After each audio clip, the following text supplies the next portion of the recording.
أعوذ بالله من الشيطان الرجيم. بسم الله الرحمن الرحيم. وإذا سألك عبادي عني فإني قريب أجيب دعوة الداع إذا دعان فليستجيبوا لي وليؤمنوا بي لعلهم يرشدون. صدق الله مولانا العظيم. دغه نمخ کې الله جل جلاله د رژې او د میاشت رمضان څه احکامات او درنګ د هغې څه فضیلت بیان کوم. ورسته هم الله پاک یو اوږد آیت ته دې کې د رژې احکامات بیان کوي. د مینځ کې د کوم آیت مو چې تلاوت کوم دغه آیت کې الله جل جلاله بندګانو ته د دغه خبرې ترغیب ورکوي چې دوی د ایمونه دعاګانې غوړي، ایمونه د سوالونه کوي. زه به یې دعاګانې قبلوم او د مو احکامات ته مني. خو د ما قبل آیت سره د دې مناسبت مخکې د رژې بیانو او دغه آیت کې د سوال کولو بیان ده. نو د رژې او د سوال میانس کې خپل میانس کې مناسبت اشته ده، ځکه چې رژې کې الله جل جلاله دعاګانې قبلوي. نو دې کې اشاره دغه خبرې طرف ته دو چې تاسې الله پاک نه هر وخت دعاګانې غواړئ او خصوصا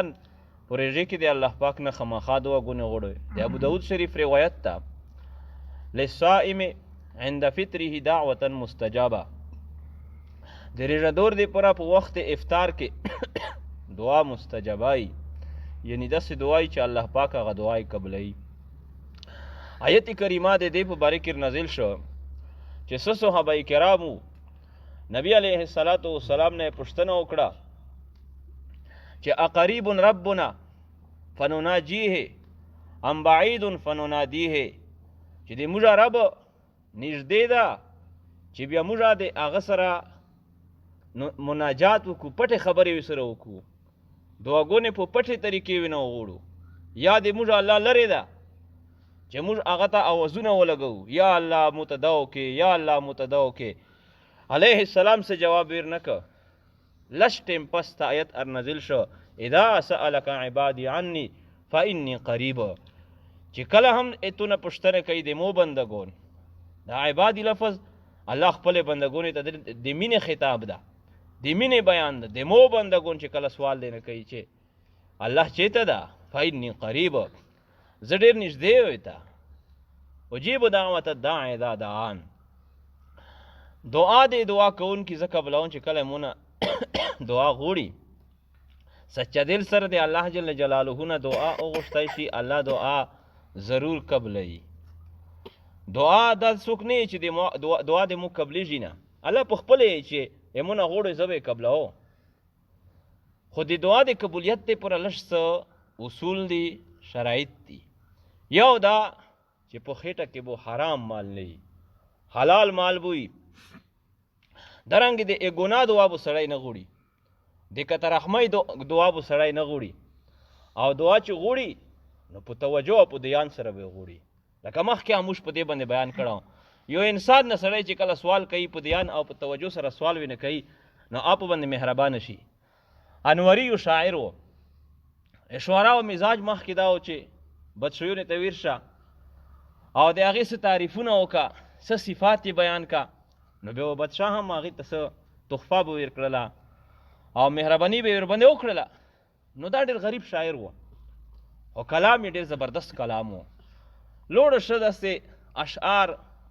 یې سره جمع کړل، د بادشاه صفتونه یې پکې بیان کړل. بادشاه ته روغم وی انوري شاعر څرنګه غلی وی بادشاه سلامت توسې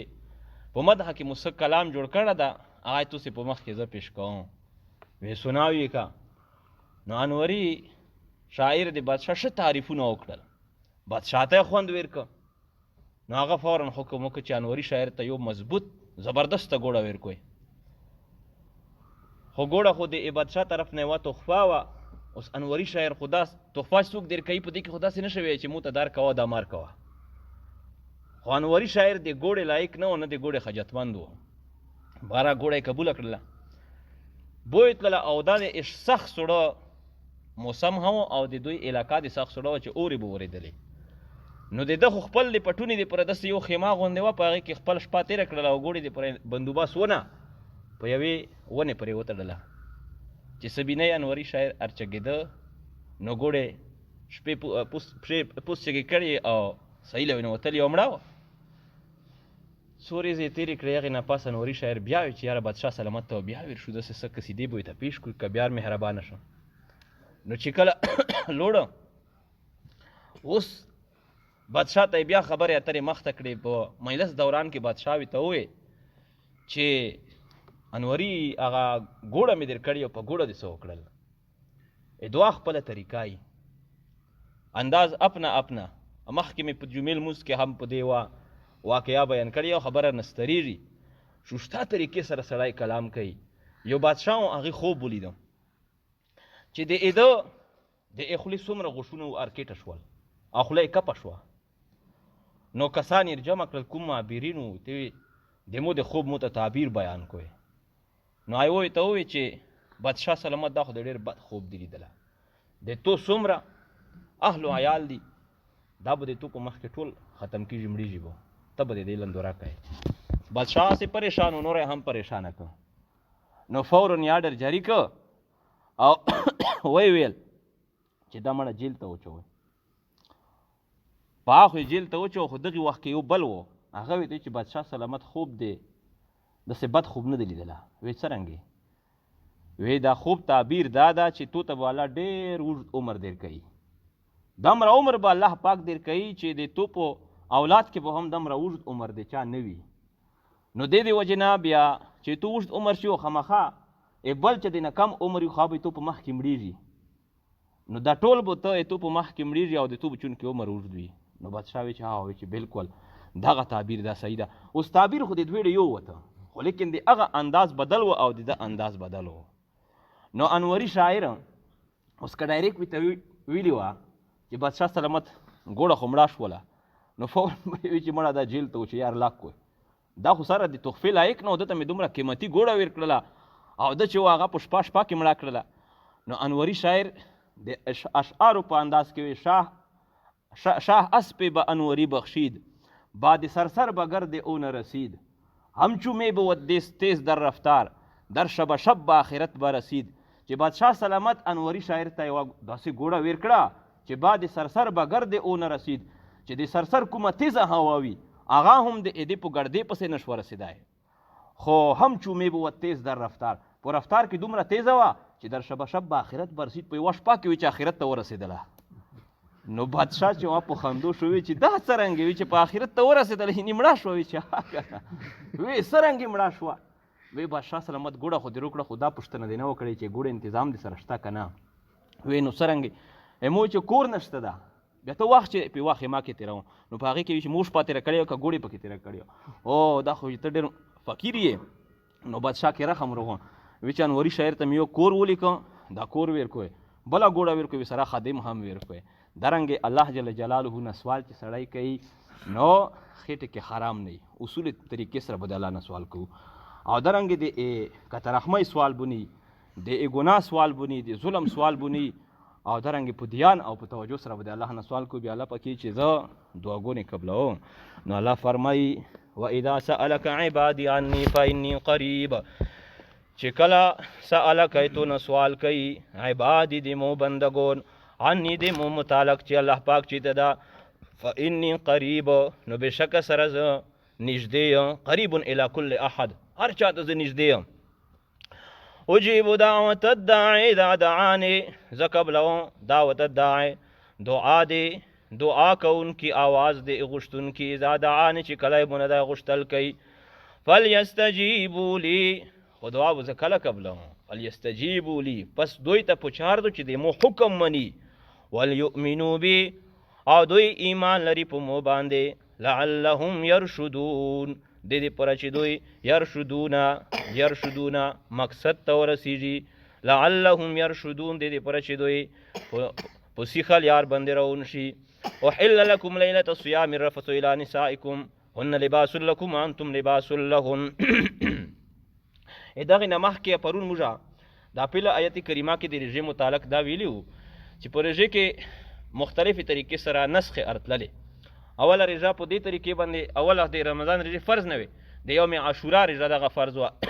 دارنګې نبي علیه صلات وسلام د ایام بیز 13 14 15 رژې لرلې. رمضان فرضیت چې روغل نو دغه نوره رژې د استحباب درجې ته روغللې. بیا په د رمضان رژې کې هم که چا طاقت د رژې لره خو سره د فدیې طاقت یې هم لره نو دته اختیار وپکې که ته رژه نسې او که ته یې فدیه ورکوې. هغې نه بعد بیا شهر فمن شهد منکم الشهر فلیصمه سره دا حکم منسوخ شو چې نه اوس هر څوک چې د رژې طاقت یې وي دی به رژه لري په فدیه باندې دی نه خلوصېږي. البته شیخ فني ده یا داسې مریض ده چې هغه لا علاجه ده نو بیا فدیه ورکوی شي. خو چې یوري روغ وي او یا مرض یې چې وي دایمي نه وي بلکې عارضي وي ورستې ټیک کیدای شي نو فایدة من ایام اخر به په نورې ریزې کې دی هغه رژې لري. دغه رنګې دغه حکم هم و چې رژه دې کله مشروب موته کړله اوس خوروک شوک ته جایز و خو چې کله خوبوله شولې دې نه بعد چې بیا چکېدلې بیا خوروک شوک کوله دا جایز نه و بلکې خود به خود به د رژه وه پرشمي مرشمي پکې بیا نه و. او دارنګې ښځې ته خلک نه شول نږدې کېدی دا ممنعات و. نو قیس بن سرما رضی الله تعالی عنه د ډېر غریب صحابي و، رژه یې وه، کښتکار سړی و، مځکې پټوۍ کې بیچار کوله، د ګرمۍ موسم هم و. نو رژه یې نیول یې وه ټوله ورځ یې چار وکړه چې مشوم شو ستړه ستېمان و او وږه هم و. رژه خو یې موته کړله په اوبې به یې موته یې په څه شي موته یې خوروک ته پوره څه نه و. نو ښځه یې ورته وویل چې ته لږ صبر وکړه زه ګاونډ کې څه شی کسه. نو هغه لوړله ګاونډ ته چې کله ارتلله نو چونکې دی ستړه و دا خو به وله شوه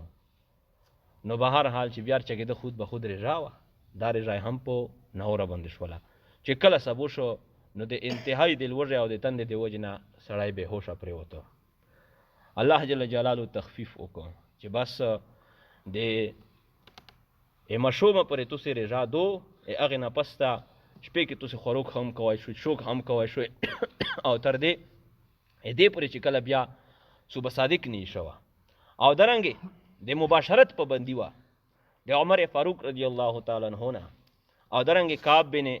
مالک رضی الله تعالی عنه د هغې نه څه دیګر نور صحابه کرام وو د هغې نه په دغې حالاتو کې یعنې د شپې په وخت کې ریزې خو نه مباشرت وشو. نو الله جل جلاله په دې کې هم ته اجازت وکړو چې بس اوس تاسې خوروک شوک هم د شپې په وخت کې کوی شوي مباشرت د هر څه کوی شوی. احل لکم لیلة الصیام الرفث حلال کړي شوي دي لکم د تاسو دپاره د لفظ حلال نه دا معلومیږي چې دغه اشیا د اول نه حرام وو د شپې په وخت کې هم دغه شیونه خوب نه بعد دغه حرام وو اوس الله پاک ورته حلال کړل. احل لکم لیلة الصیام الرفث حلال کړي شوي دي تاسو دپاره لیلة الصیام په شپې د رژې کې الرفث یوځای کېدل د خپلې بیبیونو سره الی نسائکم الرفث یوځای کېدل الی نسائکم د خپلې ښځیناو سره هن لباس لکم انتم لباس لهن هن دغه ښځینه لباس لکم د تاسو دپاره لباس دي و انتم لباس لهن او تاسو د دوی دپاره لباس یوئ. یوه منه هن لباس لکم دغه زنانه لباس لکم سکون دي تاسو دپاره و انتم لباس لهن او تاسو سکون یوئ دوی دپاره. دویمه منه هن لباس لکم انتم لباس لهن هن لباس لکم دوی لباس لکم ساتر لکم تاسو دپاره پردې دي و انتم لباس لهن و انتم ساتر لهن او تاسې پردې دی دوی دپاره یوئ. نو ښځه به د خپل خاوند خپلې ملګریو ته نه یی د دې کومې ملګري دي هغې ته به د خپل خاوند حالات نه بیانوي او که بیانوي دا حرام کوي. درنګې خاوند هغه به خپل کوم دوستون دي هغې ته به د خپلې ښځې او د بیبي حالات هغه نه بیانوي. هن لباس لکم هن دوی لباس لکم په خپله منه چې وخلو لباس لکم لباس دی تاسو دپاره دي. نو په لباس باندې سړی پټ وي په لباس باندې سړی شوشتایي نو درنګې سړی په ښځه باندې شوشتایي چې کله نکاح وکړي او ښځه په سړي باندې شوشتایي. علم الله انکم کنتم تختانون علم الله جل جلاله ته پته وه چې بېشکه سره تاسې تختانونه تاسې به چلونه به کوئ، تختارونه خیانت به کوئ. لکه هغه شپې چې کومه مسله وشوه نو فتاب علیکم، الله جل جلاله رجوع وکړه په تاسې باندې، وعفا عنکم، الله پاک معافي وکړه تاسو ته، درګذر یې ته وکړو بلا کفارت، بغیر د کفارې نه. که نه څوک په رژا کې خوروک شوک وکړي یا جما وکړي نو دغې وخت کې په ده باندې 61 رژې لازمې شولې، لګاتار به 61 رژې لري. یوه قضا شوه د دغې او شپېته چې د کفاره شوله. فالآن باشروهن، نو الله پاک فرمایي چې اوس کله دا شیونه ته حلال شول، فالآن اوس باشروهن، جامعوهن، دوی سره تاسې جما کوئ، مباشرت کوئ. وابتغوا ما كتب الله لكم، تاسو تلاش کوئ ما هغه شی كتب الله لكم چې الله پاک ته مقرر کړه ده. وابتغوا، تاسو تلاش کوئ ما هغه اولاد كتب الله لكم چې الله ته مقرر کړه ده. نو دا ذریعه د اولاد دو. نو نکاح دا صرف د انقضاء د شهوت شی نه ده چې سړی خپل شهوت پکې پوره کوي، بلکې مقصد به یې دا چې الله پاک نیک اولاد ورسره وکړي او د دغې دپاره سړی دعاګانې غواړي. اللهم رب هب لي من الصالحین، رب هب لي من الصالحین، دا د انبیاء کرامو دعاګانې دي. رب لا تذرني فردا وانت خیر الوارثین، یا الله ګوشي مې ما پرېږدی، ته بهتر د وارثونه یې، نو موږ ته الله ته یو وارث وکړې. انبیاء کرام غوښتي دو د سلې کولې نه بعد بیا الله پاک اولاد ورکړه. موږ خو ډایرکټ زر دی غواړو، موږ چې نه دعا مې د زر دی قبوله شي. وکلوا واشربوا، او تاسې خورئ واشربوا څښئ، حتی تر دې پورې یتبین لکم الخیط الابیض من الخیط الاسود من الفجر، یتبین یتضحا چې واضح شي تاسو دپاره الخیط الابیض سپین مزه، من الخیط الاسود د تور مزینه. اپیل ابتدا کې د من الفجر لفظ نه سره لګېدله، دې وجې نه بعضې صحابه کرام دا فهم کړه چې الله پاک فرمایي چې تاسې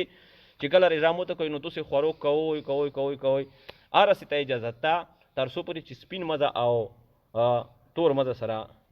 بیلتون هغه نه کېږي. چې کله د ای بیلتون شروع شي نو بیا تاسې بس رژا شوله. عدی ابن حاتم رضی الله تعالی عنه صحابي ده، نبی علیه السلام ته چې د الله پیغمبره مو خو د ځون دپاره د رژې دا طریقه اختیار کړې ده چې د خپل بوله شلوندې مې دوه مزې ایښي وي، یو تور ده او یو سپین ده. نو زه چې خوروک ته مې طبیعت کېږي بس خورم، چې څښوک ته مې طبیعت کېږي څښه. او هلته کې شپې مخکې خو للټینونه نه وو، بیټرۍ نه وې، لایټونه نه وو، خو چې ته بمبتۍ ولګوه او اور ولګوه دومره او څه په وینه. نو عام د شپږمي یا د صوبه صادق چې سبینه ارنو کېږي په هغې به هر څه لیدل کتله. نو چې بې زه هغه مزې کسه، نو چې کله متواضح شي چې بس اوس دغه سپین او تور سره جواد شوله، بیا خوروک شوک بند کړه. نبي علیه السلام ته فرمایي چې د ایتو بلشت خو ډېر اوږد ده چې خیط اسود او خیط ابیض یې سره لوندې کړي دي. وی دغې نه خو مراده د خیط اسود او د خیط ابیض نه افق اسمون طرفونه مراد دي. یعنی چې کله د اسمون کې د شپې د تیاره دا ختم شي او د صوبه صادق ارنو دغه واضحه شي، په دغې ټیم کې تاسې خوروک بند کوئ. نو د قرآن فهم کې صحابه کرام هم ګوره فهم ته محتاج د پیغمبر علیه السلام درس ته پوښتنې ته.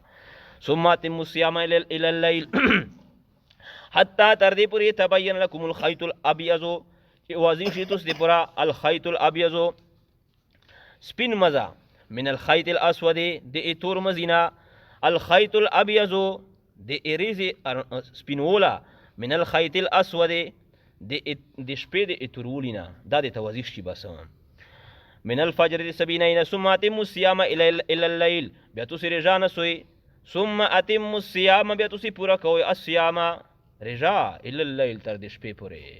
نو شپې پورې پوره کوئ بس، اپل هم بیا رژا نشته. ولا تباشروهن وانتم عاکفون فی المساجد، او تاسې مباشرت ما کوئ وانتم عاکفون او حال دای تاسې اعتکاف کوونکي وئ فی المساجد، په مساجدو کې اعتکاف حالت کوئ، په دې ټیم کې مباشرت دا دې ته حرام ده. اعتکاف څه شي تی؟ اعتکاف په یو ځای کې پاتې کېدلو ته یایي، او په اصطلاح د شرع کې اعتکاف په څه شرایطو سره د عبادت په نیت په مسجد کې پاتې کېدلو ته یایي. نو په دغه کښې بغیر د حاجت شرعي او د طبیعي نه سړی د مسجد نه نشي وتی، دا ټول په مسجد کې تېروي. او یو نفلي او اعتکاف په کوم جومات کې کېږي چې کوم مسجد کې 15 وخت لمونځ کېږي، په هغې کې اعتکاف مسنون دا جایز ده، شرعي مسجد چې وي. او کوم چې شرعي مسجد نه وي، عرفي مسجد وي، یعنی عمومي د مستقل د مسجد نوما نه ورکړی شوی یا 15 وخته المنځونه پکې نه کیږي په دغه کې اعتکاف مسنون نه کیږي نفلی اعتکاف کیږي په هر مسجد کې نفلی اعتکاف دا چې اوس د جماعت مثلا نه وځم او وایم ځون سره نویت الاعتکاف ما دمت فی المسجد چې د اعتکاف نیت مې تر سور سره چې زه په مسجد کې وم الله پاک ثواب هم د اعتکاف ورکوي پکې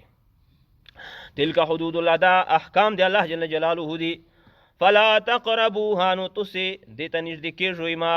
ځکه چې دا د الله احکام دي د الله د شریعت بوړي دي نو نږدې کېږئ هم ما داسې نه چې تجاوز دې نه پکې ونه شي په دې ویرو نه وړئ کذلک یبین الله آیاتی دا رنګ الله پاک بیانوي آیاته آیتونه خپل احکامات خپل للناس دې پوره د خلکو لعلهم یتقون دې پوره چې دوی پرهیزګوري جوړ شي واخر دعوانا ان الحمد لله رب العالمین